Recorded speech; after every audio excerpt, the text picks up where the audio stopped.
স্বপ্ন থেকে দুপুরবেলা কিছু শপিং করে নিয়ে আসা হলো, আর এটা হলো শুধু মাংস। তো আমি দুপুরবেলা রান্না করার জন্য সব কিছু আমার রেডি হয়ে গিয়েছে, আর তারপর দেখলাম এগুলো কিনে নিয়ে আসছে। তো যাই হোক, মানে ডাল রান্না হয়ে গিয়েছিল আর কলা দিয়ে মাছ দিয়ে রান্না করছিলাম। তো এইখান থেকে যা যা নিয়ে আসছে আমি একটু দেখাই। তো এইখান থেকেও রান্না করেছিলাম, তো একবারে ফ্রেশ যেহেতু।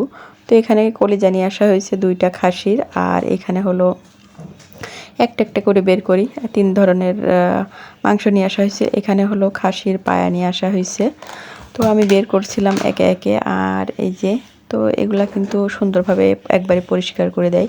তো এটা অবশ্য আমি এখন রান্না করব না, এখন যেটা রান্না করব সেটা এখন বের করছি। তো এই যে এখানে 2 ধরনের বের করা হয়েছে, আর এখন রান্না করব হলো যে খাসির মাথা নিয়ে আসছে 2টা।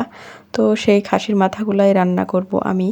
অলরেডি রান্নাটা হয়ে গিয়েছিল আমার, বললামই তো। তারপরে ভাবলাম যে তারপরেও এটা খাসির মাথাগুলো এখন রান্না করি কিছু কলিজা দিয়ে। তো যাই হোক, এখানে আমি বের করে নিচ্ছিলাম। আর খাসির মাথাগুলো কিন্তু দেখা যাচ্ছে অনেকটা পরিষ্কার ছিল, যে লোমগুলা থাকে ওই লোমগুলা খুবই কম ছিল।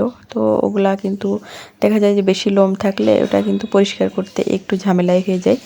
তো আমার যেহেতু খুব একটা দেখলাম এটাতে লোম ছিল না খাসির মাথাতে, তার জন্য কিন্তু পরিষ্কার করতে বেশিটা সময় লাগেনি। তো আমি জাস্ট ধুয়ে একটু ভালোভাবে দেখে চেক করে তারপরে হলো রান্নাটা বসিয়ে দিয়েছিলাম, জাস্ট পেঁয়াজ রসুন ব্লেন্ড করে। তারপরে তো এই যে এখন বের করলাম, এখানে হলো 2টা খাসির মাথা আছে। তো এগুলো এখন ভালোভাবে ধুয়ে তারপরে হলো রান্না করব, আর বেশ ভালোই